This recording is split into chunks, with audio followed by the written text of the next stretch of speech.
নমস্কার বন্ধুরা, জেনিস রয় কিচেনে আপনাদের সকলকে স্বাগত জানাই। আজ আমি আপনাদের সঙ্গে শেয়ার করব বলে সম্পূর্ণ নিরামিষ ফুলকপির কালিয়ার রেসিপি নিয়ে চলে এসেছি। আপনারা ভিডিওটা দেখুন। যদি ভিডিওটা আপনাদের ভালো লেগে থাকে লাইক আর শেয়ার করে দেবেন।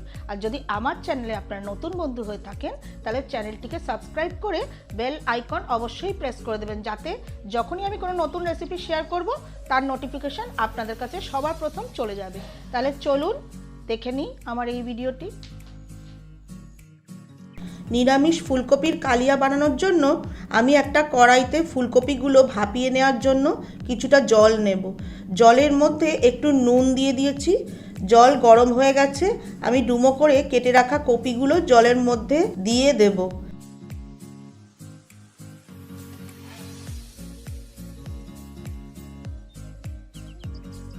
কড়াইটা কভার করে কপিগুলো ভাপিয়ে নেব।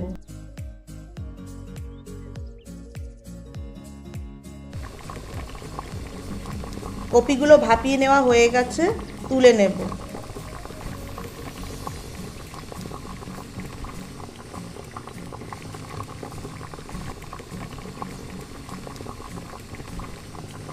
সব কপিগুলো তুলে নেওয়া হয়ে গেছে। কপিগুলো ভেজে নেওয়ার জন্য কড়াইতে দেব পরিমাণ মতন তেল।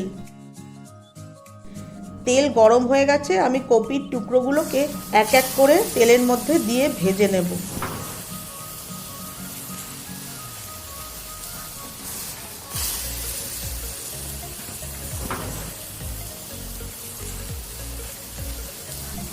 কপির মধ্যে সামান্য একটু হলুদ দিয়ে ভাজবো।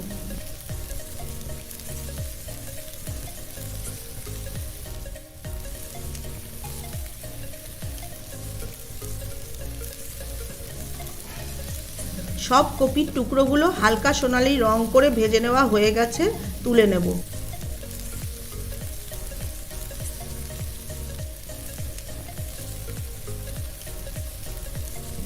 ওই একই তেলে ডুমো করে কেটে রাখা আলু দিয়ে ভেজে নেব।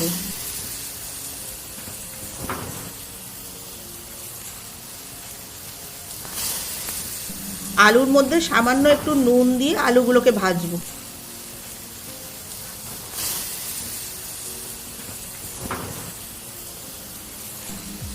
আলুগুলো লাল লাল করে ভেজে নেওয়া হয়ে গেছে, তুলে নেব।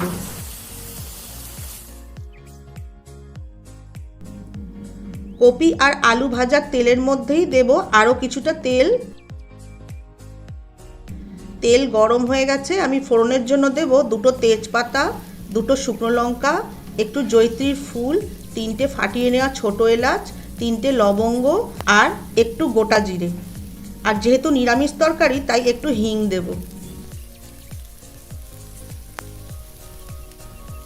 ফোড়ন ভেজে গিয়ে সুন্দর গন্ধ বেরিয়ে গেছে।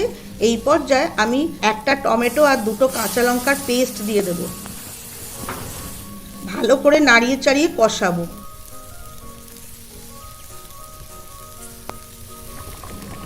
টমেটো কাঁচা লঙ্কার পেস্টের মধ্যে দেব 1 টিস্পুন আদা বাটা।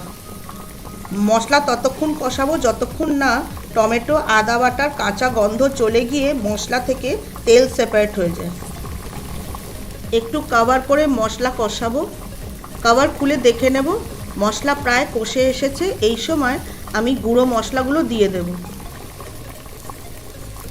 স্বাদ অনুসারে নুন, 1 টিস্পুন হলুদ গুঁড়ো, 1 টিস্পুন ধনে গুঁড়ো, 1 টিস্পুন ভাজা জিরের গুঁড়ো, 1 টিস্পুন কাশ্মীরি লাল লঙ্কার গুঁড়ো।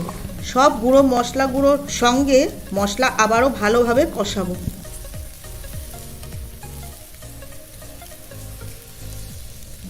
সব মশলা কষে তেল ছেড়ে দিয়েছে। আমি 5-6টা কাজুর একটা স্মুথ পেস্ট বানিয়ে রেখেছি, কষানো মশলার মধ্যে দিয়ে দেব।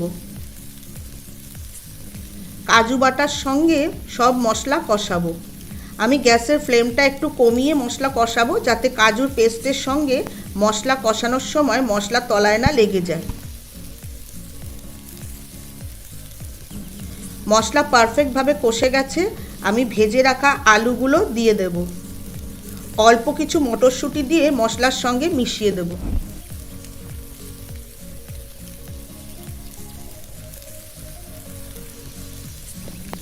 ভেজে রাখা ফুলকপিগুলো দিয়ে দেব। সবগুলোকে মশলার সঙ্গে মিশিয়ে দেব। একটু সামান্য জল দিয়ে মশলা কষাবো।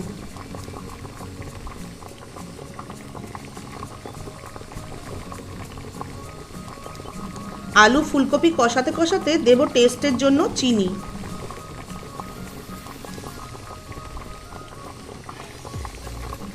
ফুলকপি আলু মশলার সঙ্গে কষে গেছে। আমি গ্রেভির জন্য দেব হালকা গরম জল। আমি খুব বেশি গ্রেভি এই রান্নায় রাখবো না, তাই অল্প একটু জল দিলাম। একটু কভার করে দেব যাতে আলু ফুলকপি মটরশুঁটি সব সুসেদ্ধ হয়ে যায়। কভার খুলে দেখে নেব আলু ফুলকপি মটরশুঁটি সব সুসেদ্ধ হয়ে গেছে। আমি 3টে চেরা কাঁচা লঙ্কা দেব, 1 টিস্পুন শাহি গরম মশলা আর 1 টিস্পুন ঘি দিয়ে মিশিয়ে দেব। নিরামিষ ফুলকপির কালিয়া একদম রেডি। আমি কভার করে কিছুক্ষণ স্ট্যান্ডিং টাইমে রেখে নিরামিষ ফুলকপির কালিয়া প্লেট করব।